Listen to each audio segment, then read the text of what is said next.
2022 Endurance E-Racing World Championship brought to you in partnership with Viper Gaming by Patriots, Azatec Sim Sports, Global Flix, Motorvision.tv, Stengolm, ESTV and Film Vault Limited.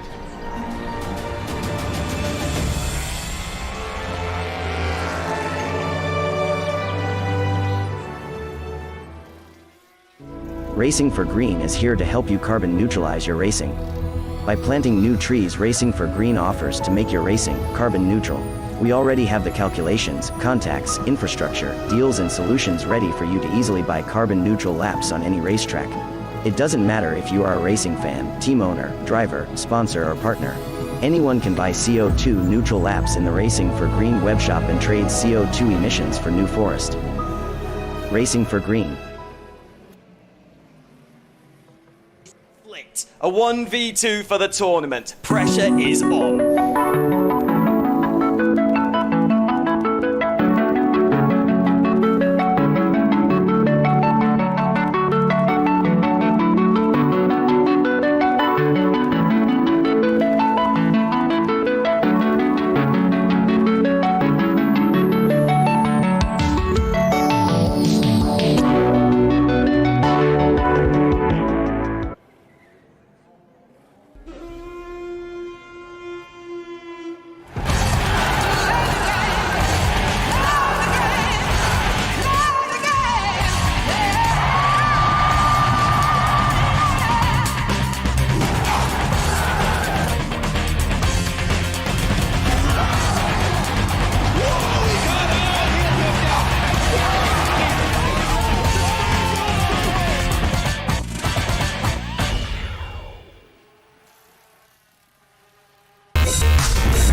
We are here for the first round of 6 for our fantastic calendar. My name's Alex Goldschmidt. This is the official free practice session, and through it we will also host our official press conference. We'll be speaking to several people, including drivers and team bosses, over the course of the next 3 hours. This circuit at Matsusaka opened back in the early 1960s, spans just under 5.81 kilometers. It is a true test, and it is one of 2 FIA Grade 1 listed circuits, along with Italy's Fiorano circuit, that has a figure of 8 configuration. It's going to provide a stern test, fast sweeping corners, tight technical sections that will require commitment, bravery, and also a lot of precision. This track will test all 4 classes, yes, 4 classes in the Endurance E-Racing World Championship. And looking at the calendar ahead of us, we've had to delay the opening round of the season, but thank you very much to everyone out there that has bared with us. So this is the 12 hours of Matsusaka. We'll have official free practice tonight for the next 3 hours, and we do go trackside. Roland Zooks in one of the Mugen sim racing cars. Mugen ran in LMP2 and GT3 last year. Narrowly missed out on the GT3 title and were in the hunt for the LMP2 crown. However, they have decided to switch their efforts to a joint program for GTE, and they've chosen the big beast from Munich, the M8 GTE itself. And also for the GT3 class, they have switched from BMW. They have switched from the 650S McLaren to the 720 car. We've got the best part of nearly 30 cars of competitive drivers, not just from the sim racing world, but we've also got real world interest. I've had a chat with Sem9 Axel team boss Alex Young earlier on today. That content will be coming up soon on the GTR24H YouTube channel and on our respective website. And also we had the Glam squad in, Glam Racing, the 404 squad, who returned to GT3 looking to either equal or better their third place finish in the championship last year. They switched from Gaydon to Ingolstadt, so it's a switch from Aston Martin to Audi power. And as you can see, Roland Zooks in the number 67 car, one of two Mugen Sim Racing vehicles. You can see the respective cars. There's been a couple of changes as well. We welcome back the Juices Motorsport Academy car. The number 74, the team ran as a Porsche outfit last year. They have switched to Aston Martin, and a very familiar name up there. Wojtek Bolesny joins them as well. We've also got ID Sim Sport and also the DIS SR Racing Lab. We also welcome MC Motorsport, who have also decided to move into Aston Martin Power, and another team that has decided to join the GTE ranks. Last year's champions from GT3, Unison Racing, led by Alexei Mizin, now currently has Nikolai Bezrukov behind the wheel of the 717 BMW M8. So we also welcome back the defending champions, Musto, however, under a new guise, MPE. They've joined forces with Pescara Engineering, so David Greco and Eros Masciuli have joined forces in the 53 and the 54 car. But what's more, new livery for 2022, and better yet, it comprises the latter third of 60% of Porsche power that will be in the GTE class over the course of this season. So, cars out on track. We also welcome a Brazilian team to the championship in GT3. CKR, led by Brazil's Pedro Delgado, have gone for a McLaren 720S GT3. B32 run in the GT3 class now, as well as the Mugen Sim Racing 720S GT3, still running with the number 41 number that they had. We welcome back Teleforingen in the 188, and they are going with the old icon, the BMW M6 GT3. DSR ran in LMP2 in two different cars last season, DSR Dream Team and Nightmare, and now they switch to GT3, and they have decided to go with the plucky Callaway C7 Corvette GT3. So, as you can see, sunshine ablaze on the circuit, air temperature 21 degrees Celsius, track temperature 21 degrees Celsius, and we also, as I said, we have real world interest.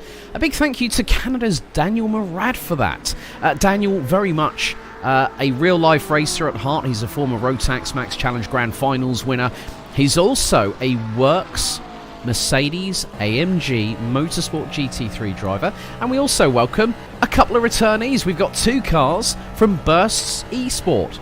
We've got Simplexity running in the DPI class, and we've also got in LMP2 the sister car, the number 94, Burst Esport Gooder, run by Jesper Pedersen, who's the team boss, and we have got some pretty feisty drivers in that. David Mrocek from Poland is one of the four drivers that will compete in the opening round at Matsusaka this weekend, which kickstarts at 2 p.m.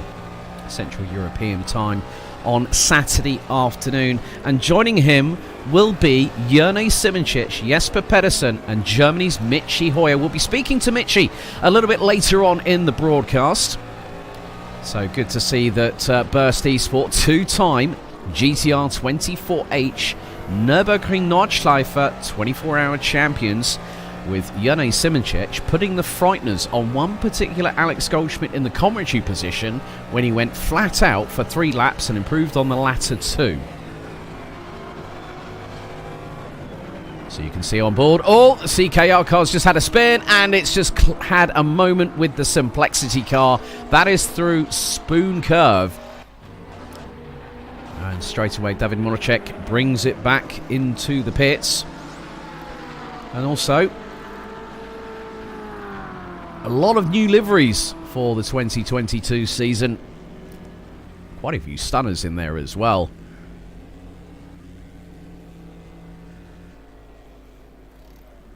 But we do have quite a lot of drivers in here. And also, for this season, there's going to be a $150,000 US prize pool. But it's not going to be in the traditional sense. We have been telling the teams that we are going to inform them. It effectively will be not just based on your on-track exploits. It will be down to also off-track, so social media getting involved with it, with interviews here on GTR24H. And the more you do, the more you gain as a result of it. So at GT3, that's Ted Forringen leading the Juices Motorsport 74 car. We'll be catching up with Nick Newcomb a little bit later on in the broadcast. And also, we've got the DIS SR Lab car. Andy Kirsten back for another season. Had a chat with him on Discord not too long ago as he tries to, as the DIS car tries to fire its way up the inside of the Ted Forringen BMW. Oh.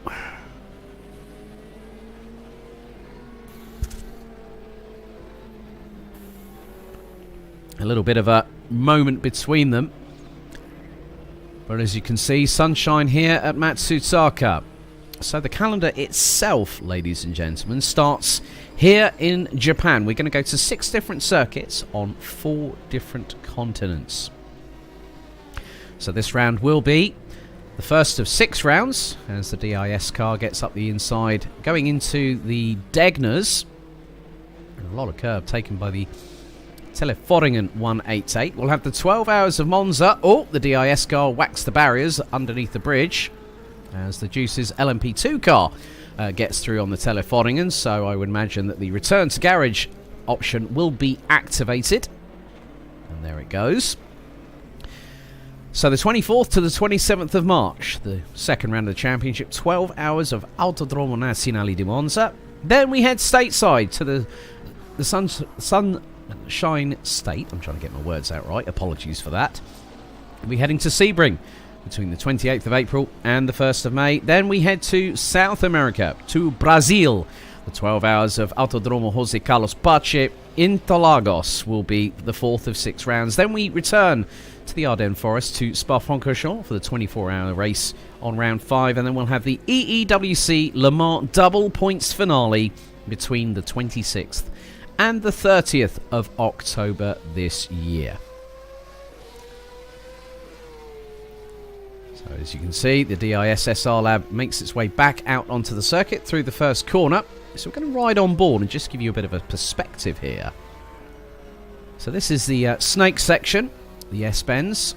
3rd gear, taking it around about 140 kilometers an hour at the moment. In terms of the respective lap times, you can see at the moment Mugen Sim Racing in the 67. Roland Zooks rejoins the crew for this year. 1 minute 56.729 for the number 67. Just under 6/10 of a second behind is Wojtek Poleźny from Juice's Motorsport Club. And then Zoltan Varkonyi returns to Mugen, and you can see there it's 3rd out of everybody at the moment. DIS 4th. Mugen have decided with Gergo Baloga to bring out a 3rd BMW onto there, but obviously qualifying is going to be very different tomorrow night. Michael Pedersen in the 166, ID Simsport Aston Martin, Unison Racing in the 717 piloted by Nikolai Bezrukov, and Alvaro Inchalsti for MCM in the number 27. And then we have another car, Satellite Racing, Le Mans EEWC finale winners from last year return, and they had quite a crack squad last time out. And in the C8 Corvette, they've decided to champion this year. Juan Amaya from Canada, Tom Kapusta, and then we've got Sebastian Lukasik, Jan Grankvist, and Adam State. That's the 5 crew lineup for Satellite Racing. Satellite Racing very much paramount to providing us with some fireworks, and did we get them? Oh yes, last time out at Le Mans. A new change for 2022. The teams can only have a maximum of 2 entries in the whole championship, which means that we've been able to welcome along some other drivers. So as we now stay on board with the DIS SR Lab car in the number